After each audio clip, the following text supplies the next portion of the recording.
that sounds absurd. But since the age was not yet ripe for the EV concept, this I know we can justify that. So actually the race was to Pasadena. The Valley Ripple should start from the Pasadena College, Caltech College, and reach the MIT. And MIT people started from the Boston and reached Pasadena. So in between there was set of points on which they can recharge the batteries. So they started it was in the August month, late summers. Okay, temperature was nominal. What happened was both of them didn't figure out the fundamentals of the battery charging. Any battery that is charged will produce some heat, and none of them has came across the concept. But one advantage Valley Ripple had was it was a bus. So bus is ventilated. It has enough space. So his battery somehow managed. In the Chevy Cover, what happened was they stuffed the battery entirely into the boat, and it was very overheating, and the charging was very fast. 15 minutes in the full charge. That was really fast, and fast charging produced some heat. So they didn't figure out what to do with the battery heating, and the performance was downgrading. They didn't have advanced controller which can limit the voltage, whatever, to control the heat. They didn't have any advanced thermal sensors as we have now today. So they used ice on the batteries to keep it cool while charging, and drivers usually complain that it was very chill while driving and couldn't even manage the warmth, but the battery was still heating. Since the battery was heating, their performance was lower. So at the end of the race, the Chevy Cover didn't even complete the race. So what happened was just around 750 or 75% of the race, the motor was worn out. Okay, the Chevy Cover, since it was not meant to be such heavy, I've seen it. How many kilometers? It's 5,600 kilometers. That's some distance. Okay, for that distance, the motor worn out. The motor just blew out due to some technical errors, and they had to tow to the next charging station in order to replace the motor. They were allowed to replace some parts. So one of the guys, the drivers, they actually since it was a converted one, they used the same transmission to send the power to the wheels. So they put it in the gear, then towed it all across the distance. And the motor was so worn out that it could never be replaced. So at 1/7 part of the distance, they had to tow it to reach the passing line. Well, Valley Ripple also has his motor worn out. Since he was more of an info guy, he got his motor parts airlifted from the Pasadena. He replaced, and he completed the race on his wheels. So you can see, even though the Pasadena guys, MIT guys completed the race earlier than the Pasadena guys, they were allotted some penalty minutes for towing the vehicle and passing the line with the towing. So with the penalty points, actually this bus won the race all over. So what do we learn from this? We have criticalities. We need to do R&D. Yes, that is all sure. But this was supposed to be a PR event for the EV guys, right? A media was called. Everything. There was headlines in the press. There was a endurance race. People driven around 15 to 20 people assisted with one team. So overall it was 30 people, and there was an n number of press, n number of newspapers printing the headlines. So do you think it gave a positive PR to them? Instead, it completely ruined the hopes from the EV industry. People just made a headline that EVs are not reliable, EV battery need to be very technology advanced, this is not the time, and that actually demotivated the OEMs at that time. See, this was the phase when EV was actually coming back into limelight, and this event has happened. Coming back into the event, why do I say that? Because EV was not 10 years before, it was not 50 years before. EV were there around us, around 200 years before. But are those the same EVs which we see now? Don't think so, because the battery technology which was there was very lethargic. The battery which used in the first EV, that was non-rechargeable. A non-rechargeable battery in the EV, you can imagine it's like a toy, right? We use the toy, the battery wears out, and we have to change the battery. Okay, doesn't seem to be a big issue, but you will replace the battery once, twice, thrice. After that, you put the toy in the shelf. You just want to see that. So how many times do you replace the battery unless it gives some miles before running out? So yeah, that was the basic issues with them. So EV, the first concept of EV, didn't like put through anything. But then people use their minds. The people were thinking how to recharge the batteries. They got the rechargeable batteries in like around 40 years after that. That is around 1874. So after the invention of lead acid batteries, they got a major breakthrough. They used the rechargeable batteries, and vehicle was coming through. So you can imagine 1854. That means in India, maybe British didn't even conquer entire territory, because around 1870, India was completely under the British control. Around 1850, we didn't even know who were ruling us and why were they doing all this stuff they did to us. But there was EV concepts going on in the European countries.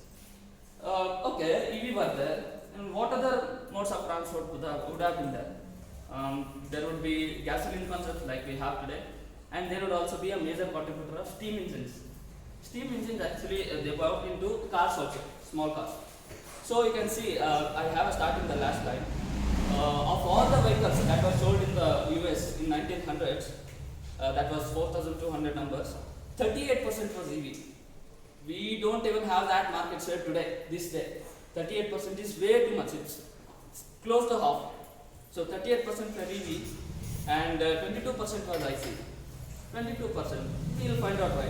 And 40% was SIM, seems like obvious. Okay, 22% was ICE and 38% of EVs. We need to find out why ICs were not very popular. Today ICs are everywhere, and market share of EVs are not even close to what we see here. So what made EVs go down and IC engines to the level we have today? IC engine, if you think, there are too many components. There are pistons, piston rings, crankcase, and everything has to come together. There is so many frictions, everything. There is wear and tear. You need to replace the parts. There has to be oil change. Everything you need to figure out in order to put out a vehicle for IC engine. At that time, you can see in 1900s, the mass production was not any concept. But you see, people were thinking about the EVs, and people were also thinking about the IC engines. And one other thing issue related to the IC engines was it has to be cranked manually. Even now you see, but the technology is scarce. Like we have to crank it in order to start the engine, right? So due to two of this and the sound, people are not very comfortable with this. It was very costly due to high number of parts, and each part has to be manufactured individually by hand. And there was a cranking issue, there was sound, there was smoke. People were not very inspired by the IC engine and how it works. So people preferred battery in however the form it was available, because that was more convenient. See, since the concept of car were prestigious or the niche type, the concept of car in that time was itself a niche concept. So only rich people could have, and rich people want peace of mind, as we see. So they wanted the best that was available, and the EVs were more like a popular thing.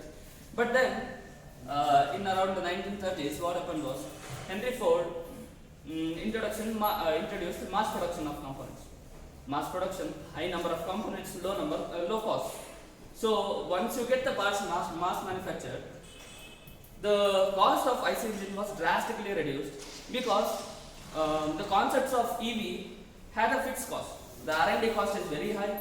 The battery technology was lethargic to advance. Even now, it's difficult. The technology is just difficult. But the IC engine, it just has to be mass manufactured. Need a machine, just do whatever the concepts you do by hand with the machines, reduce the cost. Since the mass manufacture has got some traction, the cost of IC engines were reduced drastically, and all of a sudden EV faced the threat, and it even diminished. So Henry Ford was the first person to introduce mass manufacturing of IC cars, and it completely replaced the IC engines. It completely replaced the EVs. So we can see at around 1930s, IC engine dominated. Steam engine had to be phased out. It was very inefficient for the cars and it produced so much heat. Okay, we see like it's obvious that steam engine had to be phased out, but it was the kind of a competition between EVs. So EVs somehow with their difficulties had diminished in 1930s. Okay, still people still thought, people did R&Ds, then yeah, people did R&Ds and what happened was, we know even the IC engine produced some heat, and IC engine is well known for pollution. So government people thought, okay, let us reduce the pollution. IC engines are dominating, the pollution is increasing. We will bring out a regulation so that we will go back to the EV that is more sustainable per se, for now at least. We will go back to the EV, and they also set some targets, very lofty targets, saying that we will reduce the pollution by very hefty amount of percentage in very less time. So what do the OEMs do? They felt the threat that the IC engines may face out. How do they sustain the business?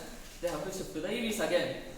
So that's why around 1970s, EV started to get the limelight again after around 40 to 50 years. So we say at around 1970s there was a resurgence of the EVs, and 1968 was the event of Valley Ripple, the great electric car race. So it was early trend of the EV. So he caught the trend actually. And one more very interesting fact about the Valley Ripple himself was, he was individual project, and the opponent had a source from the Chevy. Who is the Chevy? Chevy is the parent, GM is the parent company of Chevrolet, right? So this guy Valley Ripple actually after the graduation got placed into GM Motors. So we'll see why is that statistics important. And we also have some stats in the lower, like how many, what are all the OEMs that shifted to EVs after the regulations by the government. They are like most of the famous companies like GM, there was a Ford, there was like most of the companies from Japan actually shifted to the EVs. And now one limelight of the point was in 2000s there was a Reva India Electric Limited. So that was the first car produced in the India, first mass manufactured, first R&D car. And the best part of that was they sourced the Excite.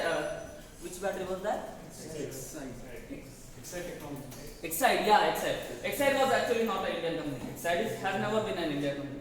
Excite is based on the US, but for the manufacturing for the Reva cars, they actually set up a plant near Bangalore, and that was the first mass manufacturer Excite battery company, mass manufacturer battery company in India, and that actually gave the market share to the Excite itself. So Excite established itself in India after the Reva. We all know Reva actually got merged into Mahindra, and Mahindra took over the Reva. We still Reva cars, but it comes under the Mahindra brand, right? Okay. Is that all like everything gone butter smooth after that resurgence? Just EVs? No. We still have some challenges with the EV. And there is a case study.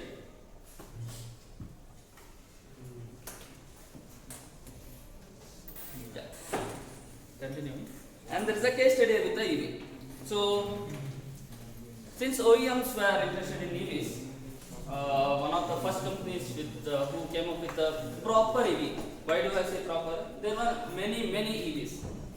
There were so many engineers like Valley Ripple, there were so many engineers in the MIT, and all has their own experience.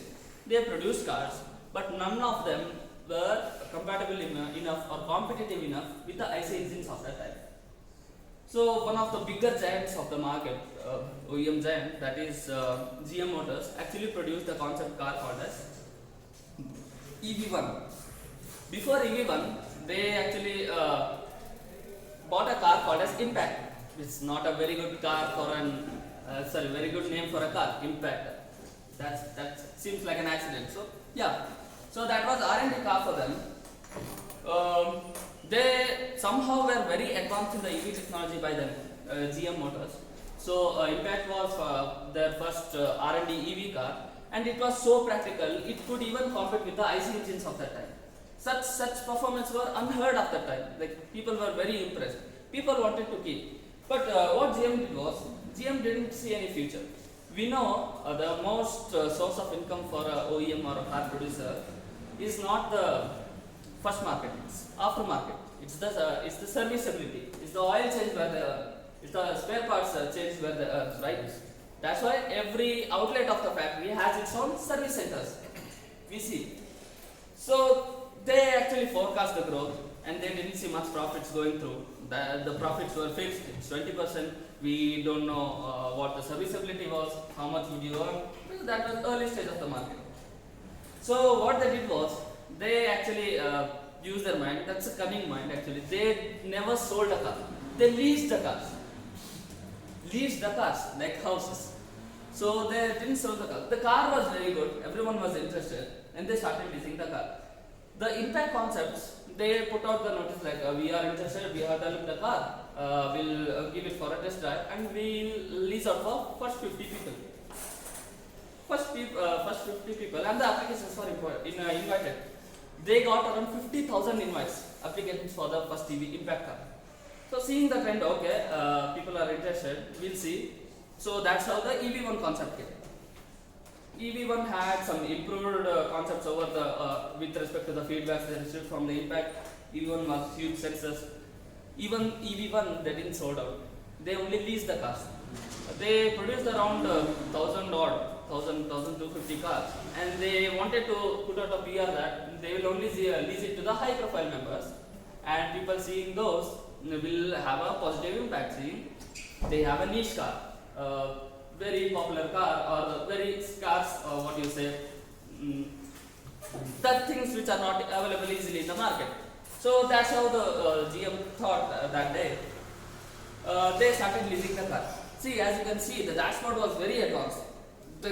Actually, this was one of the most aerodynamic car of that century, you may say. It has only a drag coefficient of around 0.19. That's really good drag coefficient. And see the console. The console seems to be very advanced. It had all the facility. It had AC. It was cruise control. It had whatever the CD player. CD player is obsolete today, but CD player was a big thing that day. It had CD player. It had what do you say? Wipers. It had every single thing that any people or any rich people wanted that day. So people were crazy about the EV1. People wanted EV1, but the GM didn't have that plan. GM had other plans.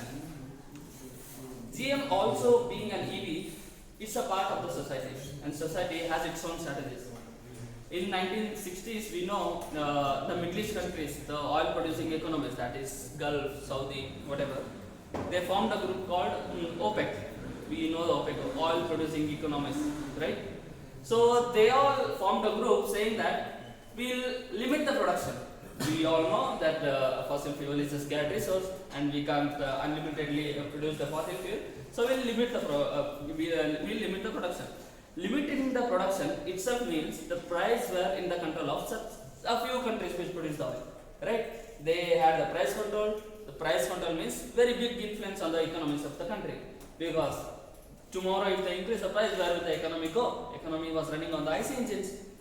So these OPEC countries exerted such immense pressure on the government and the GM company that they decided, first of all, they had two minds regarding what would be the profits by selling the car. They didn't have the aftermarket sales, even if the duration was very long. And then there was pressure from the OPEC groups.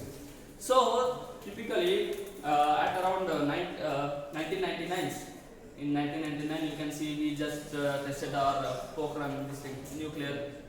Okay, there was some few advances in our India, and by then they actually had a really great electric car in their market, and the OEM was not interested to continue with it. But actually, the irony was, people were so interested in the vehicle was, they didn't want GM to scrap the car. They sent the checks to the GM saying that we will keep the car. We know the regulation. The OEM has to provide around 10 years of the spare parts after the sale of the vehicle, right? In California, it was around 15 years. They even sent a signed copy that we don't want your spare part supplies, we don't want your support anymore. let us just keep the car. We'll keep the car and we'll be happy. And GM didn't even agree for that. They sent all and every checks they received. They rejected all and every whatever the requests that were produced at them. And in 2002, they decided to scrap all the 1,400 or 1,300 odd EV cars that were produced that day. We see if at all the GM had unleashed the market and like heard people, followed the trends, go with their guts, we knew the technology would have been very advanced by now. Because advancement of the process needs a market share. Because a market is where you get the money. You work for the money. The things where you don't get the money, you are not interested to work on. Since this concept for becoming like GM was not interesting, there was so much pressure. People like delayed the R&D. Okay, for now it's not very critical thing. We'll postpone the R&D to some other time.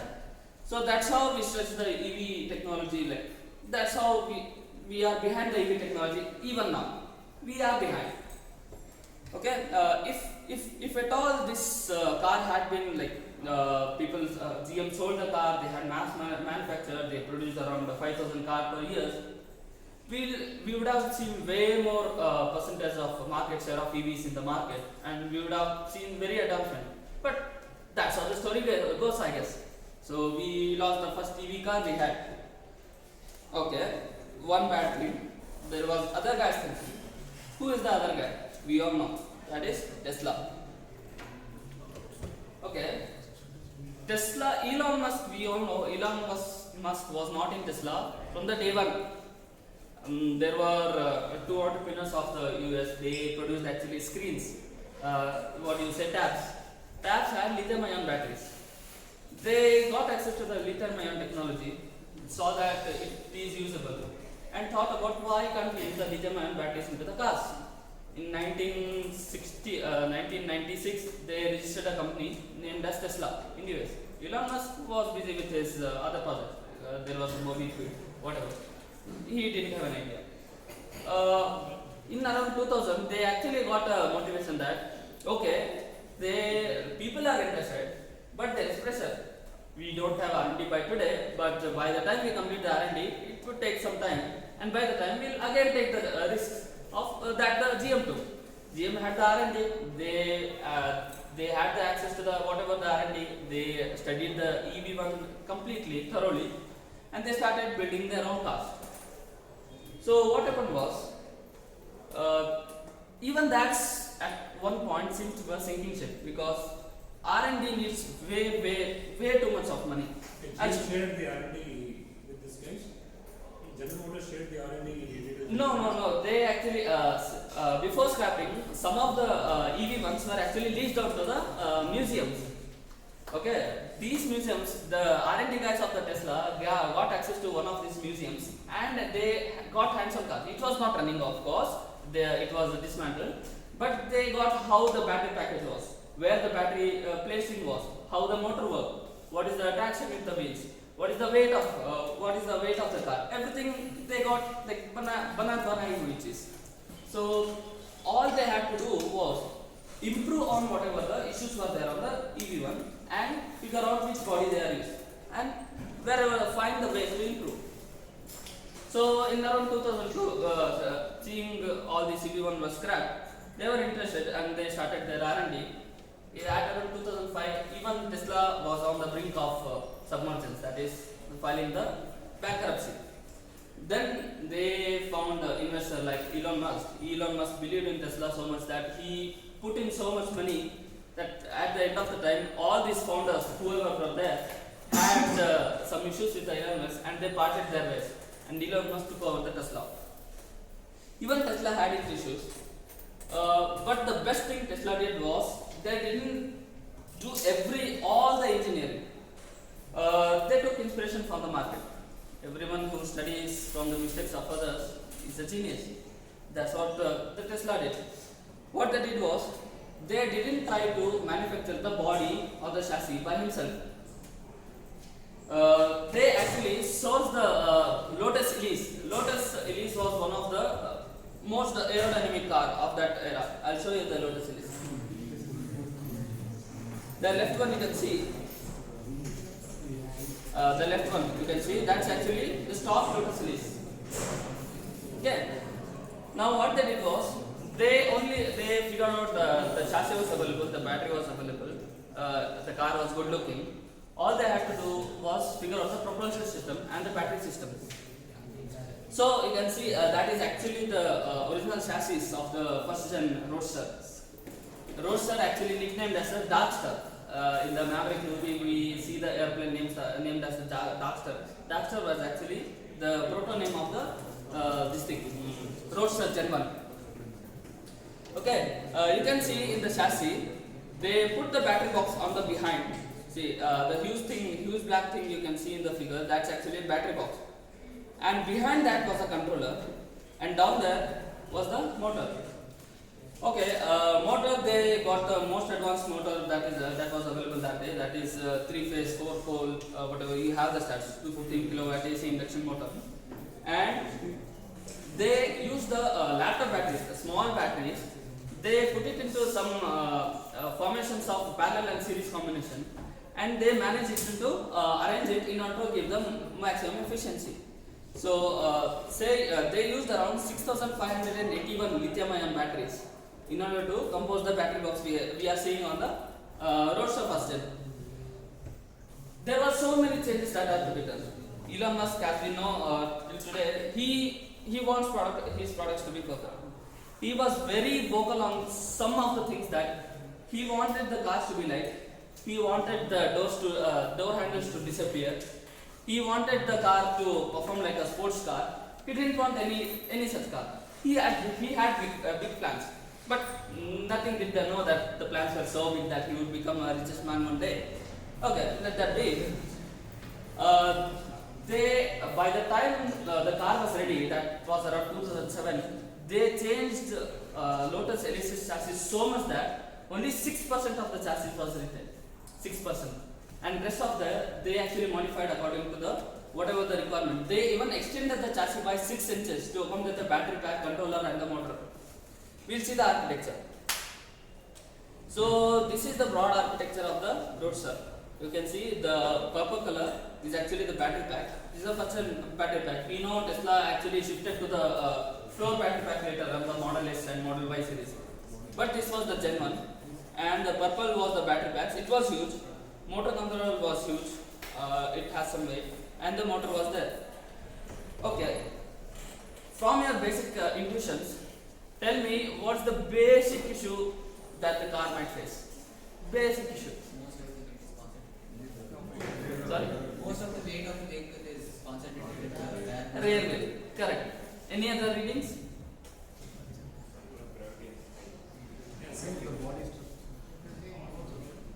Any other. We just discussed about the issues. I only told you about the case study in the Great Electric Car to get to know the issues. Perfect. The battery was placed behind of the car, and there has to be a tedious R&D in order to cool the battery. Okay, that the weight shift was inevitable, and they also had these issues. But somehow they seem to manage the battery heating issues. I'll show you how. But the weight shift issue had remained in the Tesla 1 Roadster. And what happens is if the weight is at the behind axis, what is the basic character you find on the road? Understeer. Perfect.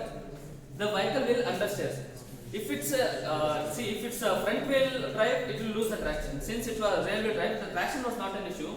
But people often complain that it was not as agile as the Lotus Elise itself.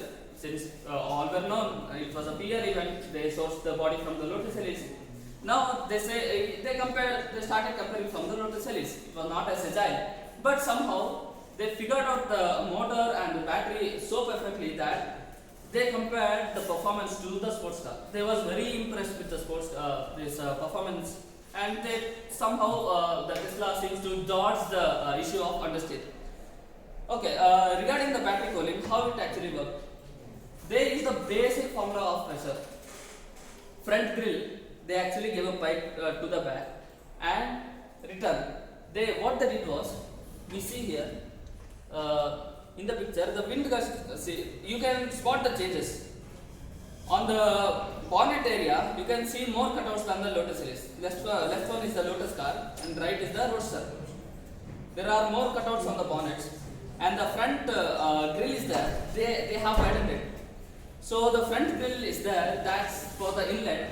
They cooled the battery and got the coolant air in the front. Why front? Why again to the front? Depending on the picture shown here, can you guess why did they bring the hot air gases to the front again? You can see the coolant fan here, and guess. You also saw the cutouts on the bonnet. Vacuum and seal. Perfect, perfect. So every every car when it moves forward, the front grille pushes the air upwards, and in the aerodynamic area there is actually drag. Air gets dragged when there is a flow, a proper flow, and air gets stuck when there is obstruction. So since they placed it under the bonnet, the exhaust fan, the aerodynamic drag itself dragged half of the heat that produced by the battery, and rest of the half was pumped by the fans. See, the pumps are slightly in the rear direction. Its angle in order to match the angle of aerodynamic flow. That's airflow when the car is moving. So they geniusly figured out how to cool the battery pack, because at that point they have invested so much. They can't scrap the chassis. They couldn't scrap the R&D. They couldn't scrap the placements, because all the mounts, everything had already done, and the ship was sinking. The ship was already sinking. So now they went ahead with the plan, and we all know Tesla Roadster was a huge success. Despite the understeer and the whatever issues it faced, it was a huge success. And we see Tesla Model S, E, Y, or every one of them is a huge success. And it's not like they got up one day and did a very brilliant R&D. You need to understand the process. Problem was spotted at around 1970s. First attempt was done at around 1990s, and you get one of the goods market products at around 2010. So it took around 60 years to bring up just a usable car. That's how tedious the R&D is. And now with all the success, they are planning the Tesla Roadster Gen 2. Okay, Roadster has been some emotional background for the Tesla also. We know Tesla is promising some very very promising stats, like under 0 to 60 in 1.9 seconds. That's really fast for a road vehicle, right? So how did they achieve? It's already 2025 and Is it actually 0 to 60 km/h or 0 to 60 miles? Almost like 0 to 100. yes. That's under 2 seconds. That's really fast for a car company. That too EV company. And look at the range. They are giving around 1000 kilometers, that is 620 miles. They are using 200 kilowatt battery. 200 kilowatt has its own weight. They are using three motors actually. That is one main motor on the front and two separate AC motors on the rear. In order to, because you have to use two motors in the rear, because either you have to use the differential due to the turnings, or you have to use this genius. This is actually first in the market, I would say. You don't see two rear motors hub motors on the rear wheel. This is not actually hub motors, but they did like a powertrain. Like they directly attach the motor to the wheels, and there is no actually a transmission between the wheels and the motor in the rear side. The motor individually itself acts as a differential, so that is electronically controlled by the ECUs and other technology. So, for a EV company to give out this stats, many EV companies had to go down their paths. So that's how we understand how tedious is the R&D. So further on, okay, what do we learn from here, and what do we get from this? All this. For research to do new things, you have to completely understand what are all the things that was done before us. So that's what we try to figure out all this time. And here on, we'll confine ourselves to the two-wheelers. We'll we'll go into more into the designing of the two-wheelers. Like I said in the like first 10 minutes of my session, that we'll see how the diameter of wheel actually impacts. We'll see how the rake angle change with the diameter of the wheels. We'll see what are the chassis, what are the structures.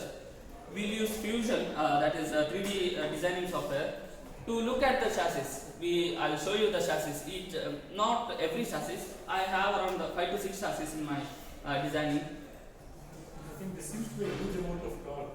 10,000 Newton. No, 10,000. That torque is at the wheel, Yeah. not at the motor. But even an SUV or any powerful car in India Yeah. is actually around 300 Newton. No, sir. No. I mean, maybe at the engine, maybe in the first gear with the reduction like 6 or 7, it could become like 1,500 Yes, sir. or 2,000. You can see this is actually a PR event. This is not torque at the motor. This is torque at the wheels. Yeah, understand. The wheels has the diameter and the torque gets multiplied by the wheel diameter. So the IC engines, typically the most powerful IC engines, the muscle truck, they have around 15,000 Nm torque at the wheels. So Weight is very less. Weight is very less. So Yeah, it's right, in the right. wheels. That 10,000 is like a market strategy. So we'll see. Since the car has not been in the market, we'll see what the performance is actually, how well they have come across the whatever the PR they are giving. Okay, coming to the two-wheelers, we'll see. I'll show you each of the chassis. We'll even try to do a dynamic analysis of the chassis. I'll do a dynamic analysis of the most popular chassis of today and most subtle, the KTM 390, that is trellis frame. I'll do the dynamic analysis of the trellis frame here. Before that, we'll take some 10 minutes break. We'll get back into this after some 10 minutes.